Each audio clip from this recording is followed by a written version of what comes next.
Welcome back to Derek and Ari's podcast. And today's topic, we're going to talk about something that we face, especially when we are, as people who's going through starting their own business. I think the number one thing is like failures. People might think business is like, oh wow, because I think you also mentioned like, okay, we hit this revenue this month, but they never hear about the story from the start till how you reach to a sizable like revenue and I think failure is just the prerequisite to success, right? No one will be able to achieve any forms of success without failure, right? I mean, the world's fastest runner, the world's best badminton player, they all have lost at some point in their career. So I think, it's normal. You need to fail. So that way, right? If you don't fail, then maybe you may take things for granted, and maybe you're a very talented person, and the first time you lose, and then you just lose, you just can't deal with it very well, right? But what does failure mean in a broad sense, right? Failure just means you failed to achieve something you want to achieve. You want to achieve something, but you didn't achieve it. That's it, right? Yeah. Whether you continue or not, that's a failure to be consistent.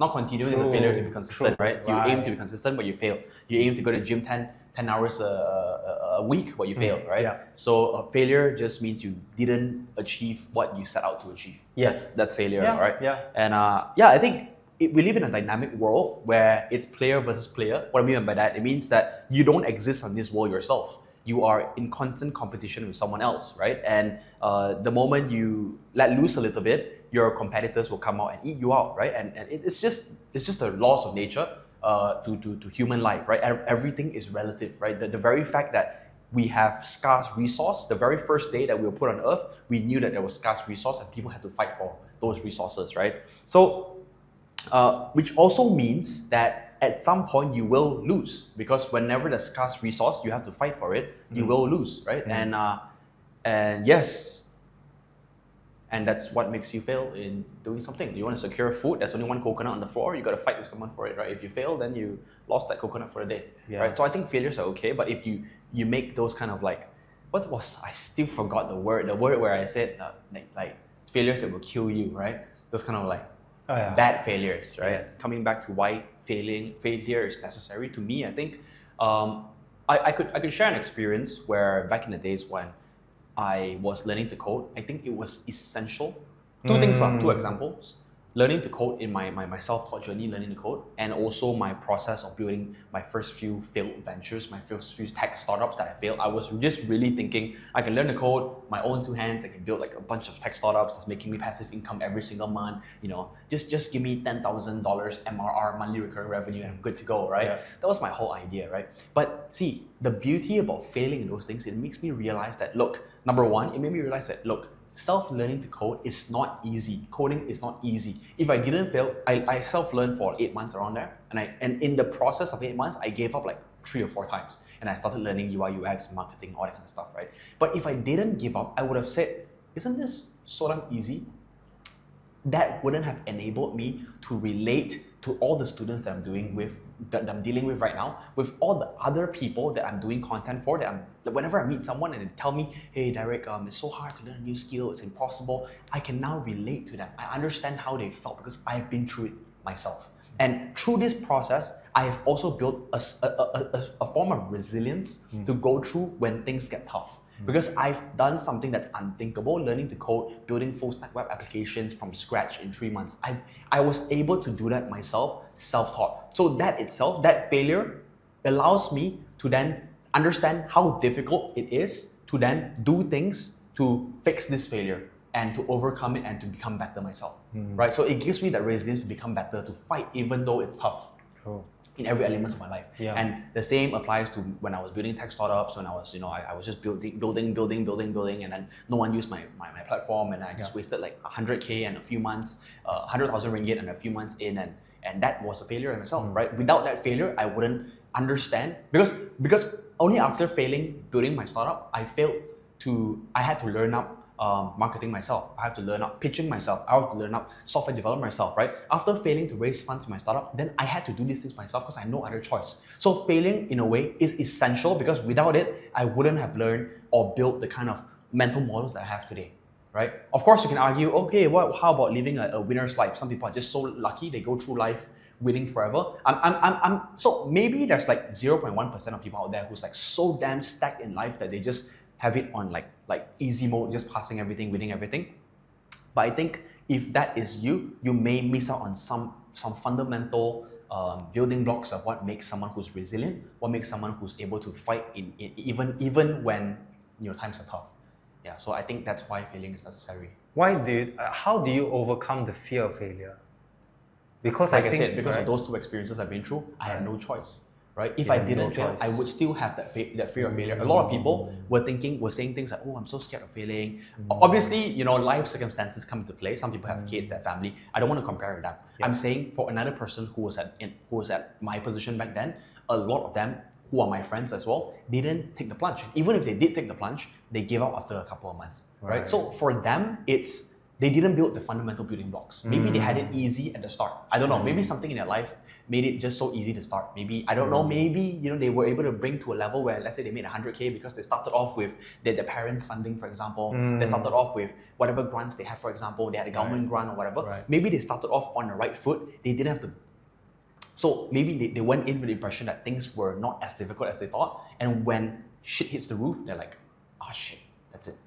You think that is the turning point for someone who becomes even more successful? Yes. Like, without failing, I think you will not be able to, like I said, that character that you have, you only build, like you said as well, you need failures to build success. You need failures to understand what's right, to understand how to go through even when things are getting tough. True. So every champion was once a failure, let's put it that way. Yeah. Right? Yeah, I agree. If you don't fail, you basically have no shot at winning. It just means you're not taking enough shots. Yeah. If you don't miss, you're just not shooting, right? Everyone who picked up a gun has missed a bullet before.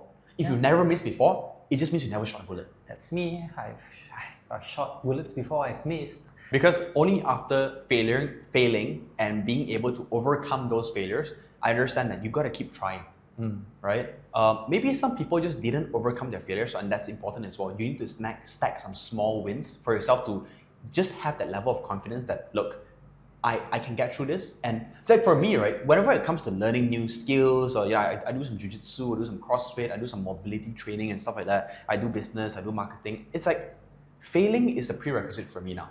The way I see it is like, it doesn't even affect me anymore. If I fail 10 times, I'm like, okay, sure. It's like, I've already built that stamina to failing, right? Some people is like, oh shit, fail once, and that's it lah. Yeah. That's it, it's not for me, right? For me, it's like, I already expected myself to fail. I've already come to terms that I'm not that different from everyone else. It's just a laws of nature that you fail. And if you don't fail, it just means you're not taking those bets. It's like, for example, use a gambling example here, Lara. If you're playing poker, and I can play very safe. Yes. Right? I can just fold every single hand. The way we play poker, right? So the way poker works is when someone makes a call, you have to decide whether, let's say he raises $5.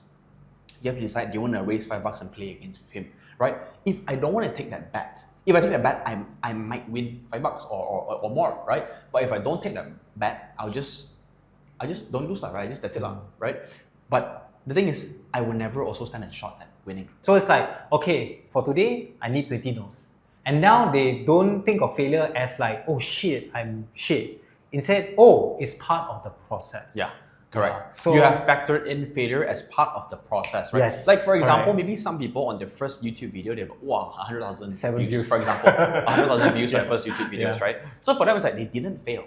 They don't know. But for us, or I think for a vast majority of people, it's like the first video you launch is going to be what? 10 views, 100 views? It's like, so what? Like, yes, it sucks, but we factored it in. You are one less video to your success, right? To whatever Yeah, number I you can't want. really speak for content creation because I never really made it before, but it just applies to every other business model, right? For example, if you're trying to optimize for landing page views or conversion rate optimization, it's like, if the first thing you do has gotten you results, great. But if it doesn't, then you gotta start figuring out, okay, copywriting. Am I saying the right thing? Is my offer good enough? You gotta start going deep to kind of A/B test and deconstruct your whole page to see if your offer is even valid, right? Which I think has a lot of beauty to it. Yeah. And I think like the more you fail, the more you're comfortable with failure, right? Yes. But when is it come to a point where you shouldn't fail as much as you were starting out? Meaning, like for example, sales, right? You get 20 no's. You should always be failing. Yes, but If what, the day you stop failing is the day you stop learning. The day you stop failing is the day you stop taking risks. yes. But what I'm saying is that for example, let's go extreme. We posted this podcast for 10 years and it still get 100 views. That's what I'm saying. I don't know. Is your metric for success views? Because you mentioned it's not. Oh yeah. I mean, no, Right. but it's like, when is it like a stop and move on kind of thing? So Stop and move on. yeah. So like for example, we do business, right? Then Can you put food on the table or not? food. Can you put food on the table? I'm not relying on this podcast to put food on the table. Yes, so it's yes, different, yes. right? Yes. But if you're talking about putting food on the table, then I need to make it work. Correct. Yeah. So is your question? What's the context here in your So question? I think the context would be better that, for example, what if I'm doing business and then I've only earned $1,000 per month, Okay. right? Well, can That's you put food on the barely- table? Like barely. Can you put food on the table? Yes. Can you afford a family? Can No. you live a life? Okay, then how? Do you keep doing this and see your wife suffer and your kids have no milk? Right? So if you're okay with just living with $1,000 and your wife is okay and your kids are okay, you live on government funding or whatever, sure. I mean, if that's a life you want to live, but for me it's like you gotta cover your base first. Right. I need to at the very least be able to take care of my loved ones on the base level. So Okay. base level again is defined because Yes. $1,000 can be your base level. Correct. For me, maybe it's $10,000. I don't Right. know, but you got to define your base level, and if and only when you've secured your base level of financial, emotional, spiritual security for your family members and your loved ones, then only I think we can continue basically failing forever. And for me, it's like we need to have a quota for failing. I want to know what have you done this quarter that has failed. Because if everything you do, nothing failed, you didn't try anything that would make a significant impact to the company. Or improvement, Because right? you're just doing things that you know already works. That's what everybody knows, right? But every startup out there that has achieved contrarian results are doing contrarian things. And there is, by default, a risk of failing. If you don't want to have a risk of failing, just do what everyone is doing. Open up a restaurant in central KL. For example, I mean, I'm not downplaying restaurants, don't get me wrong. Yeah. I'm just saying that a restaurant in KL, which is the busiest city in Malaysia, by default, there will be hungry people. Don't even need to innovate so much on the food, right? Just sell rice and chicken, for example. Nasi lemak. You will be able to do okay because it's just food. Yeah. But now, if you want to start, if you're working on a path of continuous self-improvement, you're working on a path where you want more than just selling rice and making the normal whatever GDP for nasi lemak or chicken rice is, then you start innovating. You're saying things like, oh, I'm going to put durian on rice, for example. There could be an audience for it, right? You never know. It could be a big hit, right? There are some people who put like durian with curry noodles, for example, which is absolutely disgusting, in my opinion, but they were featured on press. Were you featured on press? No, you were not. They did, right? They did it. Some people liked it. They created a following out of it because they took that. Yeah, people like me and you would have judged them. We didn't like them, but like, hey, that's the whole point of entrepreneurship. It's doing something that will put you at a risk of failing. Because if you're never at a risk of failing, it just means that you're doing what everyone else is doing, basically.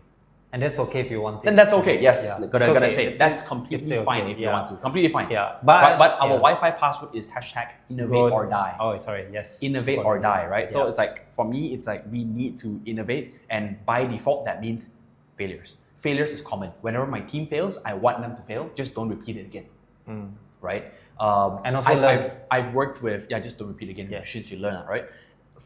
I've worked with some companies that are a lot more. There's a lot more bureaucracy to it, right? They literally don't allow you to fail. They punish you every time you fail. Which means, what kind of culture are you trying to build, right? If you want to build a culture where there's like no one is gonna take a risk, which means no one is gonna get you outsized returns, then build a culture like that, right? And maybe in certain cultures you need to be like that. Maybe in doctor, like you're a doctor, you're a surgeon, you don't want to fail. Can't risk it. You can't risk it, right? You just want to get it done. So it's very different. Depends on your industry. Depends on what can you risk, right? What if you gotta weigh it yourself, right? What if you open a restaurant in KL, then you're gonna take some crazy bet like put durian on rice, for example, and then you lose all your customers. Yeah. Then you cannot put food on the table anymore. You cannot pay your wife. You cannot buy a healthy and happy life for your family anymore. Is that worth it? Maybe not anymore, right? Yeah. But if the downside is okay lah, maybe my revenue tanks 20%, but the upside is I may be able to 20x my business. Now, is that a risk you want to take? Yes, for me, right? So this isn't so much about failing, all right? This is more. I relate it all back to risk because failing ties to risk. Yes. Because if there's no risk, then I can fail forever. There's no. There's nothing to discuss about. Yes. When there's no cost to failing, there's nothing to discuss about. Failure always has a cost. Yes. True. Be it time or money or your reputation or your social proof, whatever it is, there's always a cost because if there's no cost, then we don't have nothing to talk about. You need to fail every single day. Fail every single week. You have a quota for failing. Did I meet my failing quota? If you didn't meet your failing quota, you are not improving as a person. That's it, right? And that's fine. But for me, I value self-improvement. For me, everything else is okay as long as I improve a little bit every single day. Right. And don't lose my business, obviously, right? Yeah. But it's like, yeah, that's for me. Small wins lah, right? Small wins. Stack small wins. Yeah. The level of respect or the level of status a hero gets is directly proportional to the level of enemy he's fighting against. Which means, what do you think, for example, if your enemy is someone who's weak, do you think your story is interesting? No. If your enemy is, if you, Haris Samangan, you are fighting against Superman now, your enemy is Superman, your chances of failure is a lot higher, but that's what makes a great story. Haris Samangan defeated Superman. That's worthy of a hero's journey. If Haris Samangan beat, I don't know, Chichak Man or some random weak, Haris Samangan defeated a baby in a battle. Come on, is that worthy of things? No. The point I'm trying to make here is the returns are directly proportional to the level of challenges you face in life. And that's it. And with that comes failure. Because the bigger the obstacle, the higher the chance of failure. And the more outsized benefits you get if you make it. Right. So fail. Always fail. If you don't want to fail, go and fight a baby and live a life that no one knows about. Yeah. So in a way, make your life as an epic story or movie. That's not what I said, but that's not what I said. Yeah, that's not what I said. No. Essentially, fight the biggest. Essentially, if you want to challenge. live a life worth remembering, a life worth respected, it's measured based on what kind of failures you've risked. There has to be something to lose. True. Yeah. Yeah, of course.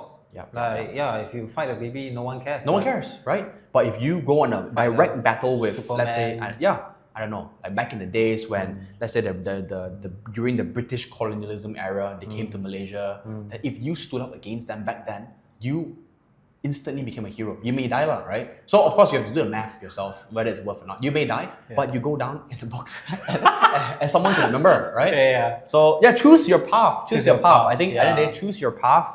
That's why I think risk is a big part of this equation because it's like, if I take this risk, the whole world knows who I am, but I die today. Right. Do I want that? No, I don't want that. I don't want that. That's why depends. I need to. I don't want that. Yeah. Some people, I don't want that. Yes. Some people may want that. Some people may want that. I don't want that because I have more things to achieve. I want to spend more time with my loved ones. Yeah.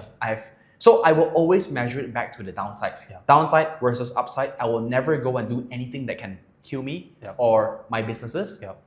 I will take calculated risk for outsized benefits. True. For every 1 unit of risk, however you measure risk, for every 1 unit of risk I take, I want like at least triple, double, and above kind of returns. Yeah, that I of get, course. right? It's not like one and then I risk one and I get 1.1. No, I want risk one, I get 2. That kind of thing, right? Yeah. I think that's just me right now at my current stage. I'm 27 years old this year. I think a lot more to learn, but I think this is how I would want to take step one step at a time. So not too safe and not too risky. Somewhere in the middle where it makes rational sense as well. Because if it's too risky, then you might lose everything. Correct. Right. And if it's too rational, it means you're not making any upside bets. It can actually go down also. No, that's not what I'm trying to say. No. I'm trying to say if it makes too much sense to be making money, it just means there's no space for outsized returns already. It's just 1 + 1 is 2. There's no mystery. There's no magical number over there. Yeah. Right. So sometimes outsized gains require a bigger outsized Definitely, risk that we take. And it's scary lah. scary. It has to be scary. Scary. If it's not scary, it's not worth telling, True. right? True. Your story about you coming from Singapore to Malaysia is a story worth telling because it's scary, Yep. because it is weird. Yes. It's out of the ordinary. A Malaysian going to Singapore, come on. It's so common. Come on, everyone does that, right? So like bloody come on, common. you're just another dude going to Yeah. Singapore for whatever, Yeah. for better True, currency. true, whatever. true, There's yeah. nothing to. I don't want to use the talk word about respect. lah. I don't use the word respect because Nah, it's like it's nothing to. There's nothing. It makes that's- sense. Yeah, It makes sense. Yeah, it's It so makes logical. sense. It's like Yeah, sure, yeah. but for your story, you left your life in Singapore. I don't know how good your life was like, right? But the point is, you were in a more developed country where you could have been paying, I don't know, 4,000 Sing or getting paid 4,000 Sing, but you came to Malaysia and it must have been scary because you don't Yep. know the language. Maybe you knew, right? Because you're Malay, Yep. but the culture you didn't know. And you definitely are not Malaysian. You don't even Yeah. know how different we are. You don't know anything about Malaysia, basically. I don't know whether it's safe or not. Right? Yeah, you don't know Kind of thing. anything. So Yeah. you took that, and I think that is a story worth Of telling. course, definitely. Right? Yeah. So would you say your journey in Malaysia was a failure then? No lah. I would say it's just a point of life. I don't really. I mean, it's something that I learned. I mean, you must define what failure is, of course. Yep, true. Yeah, right. True. For me, I never think about things as failure, but learning Come on. points. If you say this, No, my you failure. just remove the whole purpose of this video. Sorry. Did I fail in Malaysia? In honesty, no. Okay. Because I would fail if I don't learn anything. Yeah. Yeah. Got it. Honestly, like. so the way Hari structures it is Yeah. he will fail. I mean, of course, everyone has a different definition of defining failure, but the way he structures it, which I really agree, is say again. I define failure as if I don't learn anything. Yeah.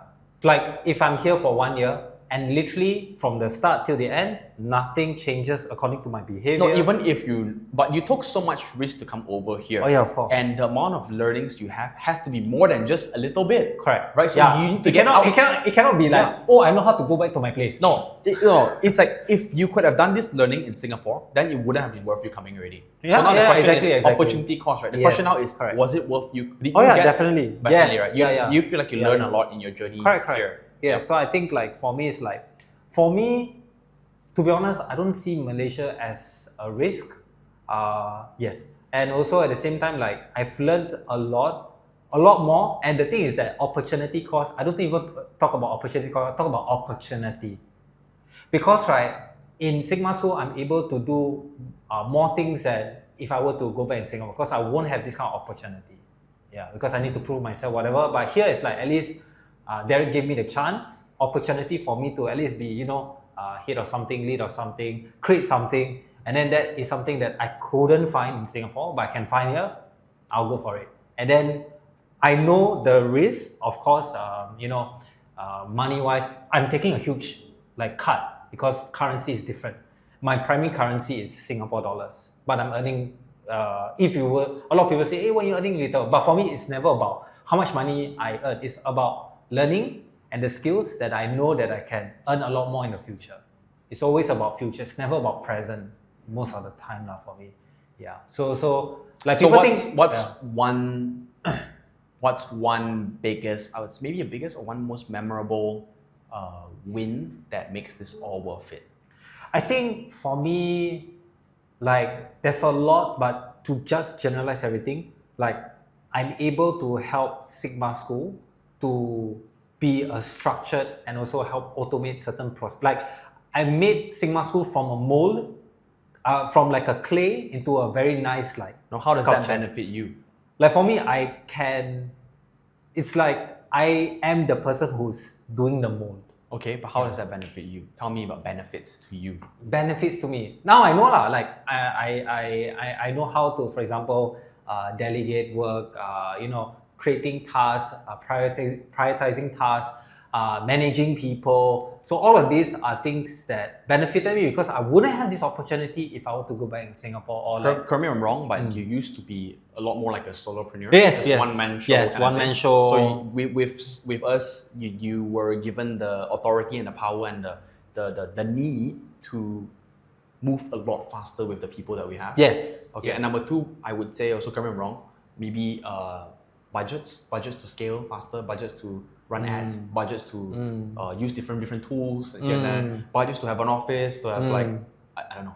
Would It's that be something? I would say that more importantly for me is just opportunity to like work with people to see changes in an organization. In a solopreneur, it's like the organization is yourself.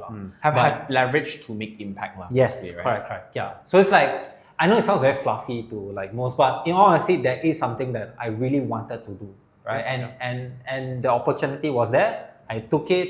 Yes, I took a huge cut in terms of currency, whatever, but I don't care. But it's a story worth telling. Exactly. And I learned a lot. And now I know the skills of operating a education business, for example, versus back then when I only knew how to operate at a small scale. Now I know how to operate at a bigger scale. Way different scale. I think both ways. I think you have helped us a lot, and I think both ways we both benefited. You risk in hiring me. In a way, for sure, Right? for sure. Yeah. Yeah. So so that's it for this podcast. Hopefully you've learned something, and I think failure is just part of life, and have a great story to tell. Yeah. Because, So right after this, I'm gonna go run with Haris, and we're gonna aim for under 6 km, which I'm gonna fail again. But hey, look, you're just gonna fail so many times until you make it that one time, and then it's gonna You get make all stronger. those failures worth it. Exactly. Right? It's like, oh, I did a 10 km run in 5 hours. Nothing. Yeah, you succeeded, but so what? Doesn't mean anything, right? It's like, okay, I tried to run 10 km under 50 minutes and I failed.